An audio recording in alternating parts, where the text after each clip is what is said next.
Migadwar ang 8 kamiyembro sa Brigada 1 tahanan member sa kursong Bread and Pastries Productions in situ sa Technical Education and Skills Development Authority o TESDA ni adtong April 13, 2026. Gipahigayon ang graduation ceremony sa Provincial Training Center sa Mintal ning syudad aron formal nga mapadayag ang ilang kalampusan sa ilang pagbansay.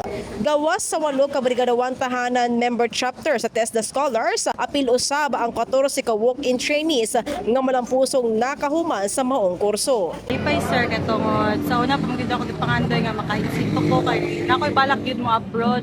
Okay. Nang i-grab yun na ako bisag nakoy duha ka anak, i-grab na ako ka opportunity sayang manggod.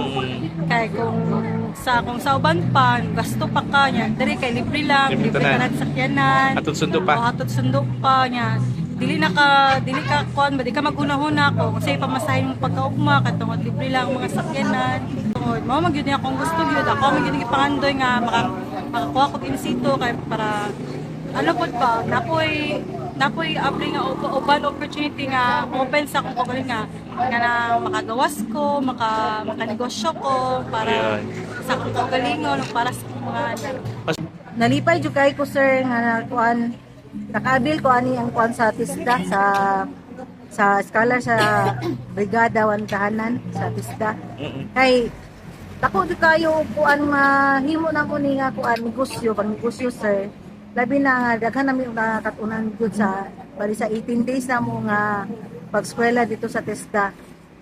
Nya daghan po kay mga resipe nga natudlo po ang TESDA. Una nga nagapasalamat jud ako kay Carisha mo ra jud siya nga sa kuha ra jud di na pwede na ko nga dili ni siya pwede nga mawala sa kuha kay ako man jud siyang eskwelahan ako sa gitun-an. Yung isa pa po sir pasado po mi sa insito sa pasado mi tanan sa katong mga kuha sa brigada. So mo na nga nalipay jud ko kaayo kay gawas ka nako.